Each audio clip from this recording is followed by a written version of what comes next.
اردو کا ایک محاورہ ہے کہ ہاتھی نگل جانا، مچھر کو چھانٹ ڈالنا۔ ہاتھی پورا کھا گیا ہے اور مچھر آیا ہے تو مچھر کو پیچھے ہٹا دیا۔ بڑے بڑے کبائر ہیں، بڑے بڑے گناہ ہیں، ان پر توجہ نہ کرنا، اور بعض ایسی چیزیں ہیں جن سے مکمل پرہیز کرنا، اس پر غور ہی نہ کرنا۔ حضرت عبداللہ ابن عمر رضی اللہ تعالیٰ عنہ سے مسئلہ پوچھا اہل عراق نے۔ انہوں نے کہا کہ مکھی یا مچھر کا خون اگر کپڑوں کو لگ جائے تو کیا اس سے نماز ہو جاتی ہے؟ تو حضرت عبداللہ ابن عمر فرمانے لگے، مصطفیٰ کریم صلی اللہ علیہ وسلم کے بیٹے امام حسین ابن علی کو تم نے کربلا میں شہید کر دیا، اس خون کا مسئلہ تو تمہیں یاد نہیں آیا، مکھیوں اور مچھروں کے خون کے مسئلے پوچھتے ہو۔ اتنا بڑا کام تم کر گئے، اتنا بڑا جرم تم نے کر ڈالا، اور اب یہ کہ مکھیوں اور مچھروں کے خون کے مسئلے پوچھنے لگے ہو۔ ہاتھی نگل گئے سارے کا سارا، مچھر کی باری آئی تو مچھر کو چھانٹنا شروع کر دیا۔ میرے بھائیوں، ترجیحات کو سمجھیں، بات پر غور کریں۔ بعض اوقات عبادت بڑی ضروری ہوتی ہے، نوافل بڑے ضروری ہوتے، بعض اوقات انسان کے لیے تسبیحات بڑی ضروری ہوتی ہیں، تلاوت قرآن مجید بڑی ضروری ہوتی ہے، لیکن ایک وقت ایسا آتا ہے جس وقت کچھ چیزیں عبادت سے بھی زیادہ ضروری ہو جاتی۔ اب اس ضروری چیز پر توجہ دینے کا اسلام حکم ارشاد فرماتا ہے، اور فلسفے کو سمجھنے کا فرماتا ہے کہ تم اس فلسفے کو سمجھو۔ نبی کریم صلی اللہ تعالی علیہ وسلم نے فرمایا، اللہ کی رضا کے لیے ایک ساتھ پہرا دینا، کسی اسلامی سرحد پر اللہ کی رضا کے لیے ایک گھڑی پہرا دینا لیلۃ القدر میں حجر اسود کے پاس کھڑے ہونے سے زیادہ فضیلت والا عمل ہے۔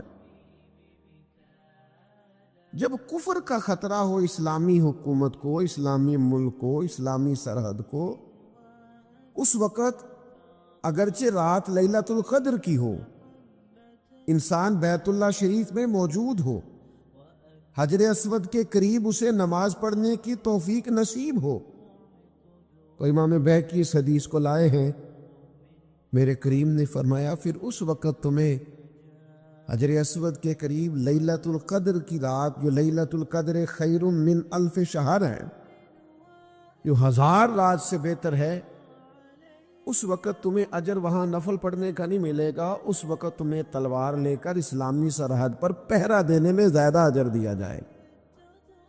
چیزوں کی حقیقت کو سمجھا جائے گا، ان کی ماہیت کو سمجھا جائے گا۔ درویش سے میری ملاقات ہوئی تو وہ بڑے بھولے بھالے تھے، ان کے بچے بھی بھولے بھالے تھے۔ میں نے سارے خاندان میں سب بھولے بھالے لوگ دیکھے، تو میں نے ان سے کہا کہ یہ کیا ماجرا ہے؟ تو کہنے لگے ہمارے دادا جی نے دعا کی تھی کہ یا اللہ میرے بچے چالاک نہ ہوں، یہ شاطر نہ ہوں، تیزیاں نہ کرنی آتی، یہ بھولے ہوں، درویش ہوں، سادہ ہوں۔ اولاد شعور تیز تراک ہو جائے نا، چالاک شاطر ہو جائیں، تو وہ تو ماں باپ کو بھی روز کوئی نہ کوئی کہانی سناتے ہیں، وہ تو اپنے دائیں بائیں بھی کوئی نہ کوئی نیا قصہ ہی بیان کرتے ہیں۔ عقل مند بنے، شعور والا انہیں بنائیں، انہیں اچھے برے کی تمیز سکھائیں، یعنی شعور۔ چلاک آدمی تو حلال حرام کی پرواہ نہیں کرتا، بس وہ دیکھتا ہے میں نے پارٹی کو قابو کیسے کرنا ہے، لیکن عقل مند وہ ہوتا ہے جو دیکھے کہ یہ میرے لیے جائز ہے کہ ناجائز ہے، محنت سے کام کرے، شعور سے کام کرے، لیکن لقمہ حرام کبھی اپنے گھر داخل نہ ہونے دے۔ یہ شعور ہے، یہ بلندی ہے، یعنی شعور یہ ہے کہ اسے پتہ چلے کہ یہ حق میرا ہے، یہ میرے بھائی کا ہے، یہ حق میرا ہے، یہ میرے ملازم کا ہے، یہ حق میرا ہے، یہ میرے پڑوسی کا، یہ شعور ہے۔ اور چالاکی کیا ہے کہ وہ تیزی دکھائے اور سب کا مال ہڑپ کر کے اپنے گھر لے آئے اور کسی کو پتہ بھی نہ چلنا دے، یہ چالاکی ہے۔ چالاک نہ بنے، باشعور بنے، فہم والے بنے۔ میرے نبی پاک صلی اللہ تعالیٰ علیہ وسلم پر اللہ تعالیٰ نے جو قرآن مجید کتاب نازل کی تو 300 کے لگ بھگ آیات قرآن پاک میں ایسی ہیں جن کا زیادہ مطالعہ ہے وہ زیادہ جمع کر لیں گے۔ 300 کے قریب آیات ایسی ہیں جس میں اللہ تعالیٰ نے عقل اور شعور کی طرف بڑھنے کا حکم دیا ہے۔ فرمایا عقل والو غور کرو، تم دیکھتے نہیں زمین و آسمان میں اختلاف ہے، رات اور دن آتے جاتے ہیں، اس میں غور کرو، اس میں نشانیاں ہیں، پر ان کے لیے جو عقل رکھتے ہیں، جو شعوری بلندی رکھتے ہیں، تیزی نہیں، چالاکی نہیں، شاطر پن نہیں۔ ابو جہل جو تھا نا وہ بیوقوف آدمی نہیں تھا، دور دراز سے لوگ اس کے پاس اپنے مقدمات کا فیصلہ کرانے آتے تھے، چالاک آدمی تھا، اتنی زبردست بات کرتا تھا، اتنی اچھی باتیں سناتا تھا کہ لوگ لوٹ پوٹ ہوتے تھے، گھنٹوں بیٹھ کے لوگ اس کی بات سنتے تھے، لیکن شاطر تھا، عقل مند نہیں تھا۔ اگر عقل مند ہوتا تو اسے نظر آ جاتا کہ وہ دیکھو آفتاب نبوت چمک رہا ہے، وہ غلام ہو جاتا رسول پاک کا، لیکن وہ چالاک تھا، چالاکیاں کرتا رہا، تیزیاں دکھاتا رہا، اس نے اس ترتیب سے اسلام کی مخالفت کی۔ آپ دیکھیں نا، جس رات نبی پاک صلی اللہ علیہ وسلم کو شہید کرنے کا ارادہ ان ظالموں نے کیا ہے تو بڑی پلاننگ کی، ہر قبیلے سے ایک ایک بندہ لے کے آؤ، ہر قبیلے سے، اور اس کے ہاتھ میں تلوار تھماؤ۔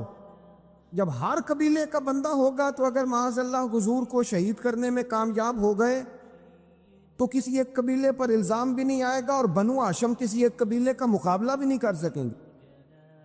اس چالاکی سے، یہ کبھی لوگوں کی سمجھ میں باتیں نہیں آتی تھی پر چالاک تھے، اس چالاکی سے یہ دین کی مخالفت کرتے تھے، یہ تیزی دکھا کے مخالفت کرتے تھے، اور جناب صدیق اکبر دفاع کی کوششیں کرتے تھے۔ وہ شعور کے ساتھ، فہم کے ساتھ انہوں نے بھی انداز اختیار کیا نا، انہوں نے چالاکی کی کہ ہر قبیلے سے ایک ایک بندہ، وہ تو اللہ کی حکمت تھی کہ سرکار نے ایک مٹھی میں پکڑ کے مٹی پھینکی تو ان کی آنکھوں کے آگے اللہ تبارک و تعالیٰ نے پردے ڈال دیے، لیکن اس کے مقابلے میں حضرت صدیق اکبر فہم و فراست کا، شعور کا وہ مظاہرہ کر رہے ہیں۔ وہ کیسا بندوبست کرتے ہیں، کہتے ہیں اپنے غلام سے کہ 2 اونٹنیاں موٹی تازی، ان کو تم نے لے کے غار کے اس جانب آ جانا ہے۔ اپنے غلام سے کہتے ہیں کہ تم نے ان اونٹنیوں کو وہاں پہنچانا ہے۔ بیٹے سے کہتے ہیں سارا دن کام کاج کے سلسلے میں ادھر ادھر جانا اور کافروں کی باتیں سن کے پہنچانا کہ نیا منصوبہ کیا بنا رہے ہیں۔ اپنی بیٹی سے کہتے ہیں پتر کھانا پکا کے، کل کا باسی نہیں تازہ پکا کے، اور پھر اس کو تیار کر کے، اور بیٹا دن کے اجالے میں نہیں رات کے اندھیرے میں آنا۔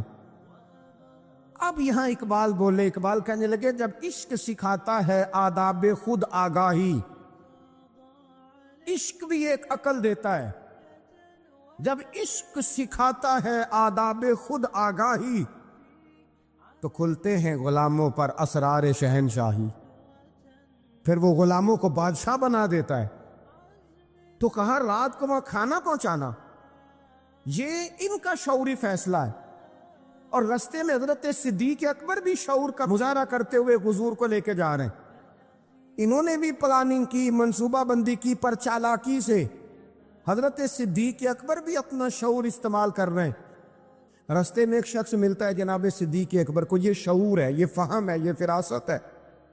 ایک شخص رستے میں ملتا ہے، عرب کے اندر ایک رواج تھا کہ کبھی کبھی نا کوئی ہادی ساتھ لے لیا جاتا تھا۔ ہادی اس کو کہتے تھے جو رستہ دکھاتا تھا آگے آگے، وہ کوئی تھوڑا بہت نذرانہ لیتے تھے، رقم لیتے تھے، رستہ دکھاتے تھے، چونکہ رستہ بتانا بڑی دور دور تک آبادی نہیں ہوتی تھی تو پوچھیں گے کس سے اگر بھول گئے تو ایک شخص ساتھ رکھ لیا جاتا تھا۔ رستے میں ایک شخص ملا جو مدینہ شریف سے جا رہا تھا مکہ مکرمہ۔ حضرت صدیق اکبر کو وہ جانتا تھا، نبی پاک علیہ السلام کا بظاہر آشنا نہیں تھا۔ حضرت ابوبکر صدیق سے پوچھتا یہ کون ہے؟ اب حضرت صدیق اکبر کا شعور دیکھو، وہاں شعور اسلام کی مخالفت میں چالاکی استعمال ہو رہی، یہاں شعور دفاعی اسلام میں استعمال ہو رہا ہے، یہ فہم ہے، یہ عقل ہے۔ حضرت صدیق اکبر رضی اللہ تعالیٰ عنہ فوراً سوچنے لگے، فرمانے لگے اگر حضور کا نام بتا دیا یہ تو جاتے ہی فوراً ان کو بتائے گا کہ میں نے نبی پاک کو جاتے دیکھا ہے۔ وہ کہنے لگے کون ہے؟ آپ سوچ میں پڑ گئے یہ کون ہے؟ تو حضرت صدیق اکبر نظریں جھکا کے، ہاتھ باندھ کے حضور کی طرف چہرہ موڑ کے کہنے لگے یہ میرے ہادی ہیں، یہ مجھے رستہ دکھاتے ہیں۔ اب وہ کچے مزاج کا تھا نا، وہ سمجھا مکے سے مدینے کا رستہ دکھاتے ہیں۔ حضرت صدیق اکبر بتا رہے تھے یہ مجھے جنت کا رستہ دکھاتے ہیں، رب کی معرفت کا رستہ دکھاتے ہیں۔ یہ بھی شعور ہے جب عشق سکھاتا ہے، آداب خود آگاہی، پھر کھلتے ہیں غلاموں پر اسرار شہنشاہی۔ عطار ہو، رومی ہو، رازی ہو، غزالی ہو، کچھ ہاتھ نہیں آتا بے آہ و سحر گاہی۔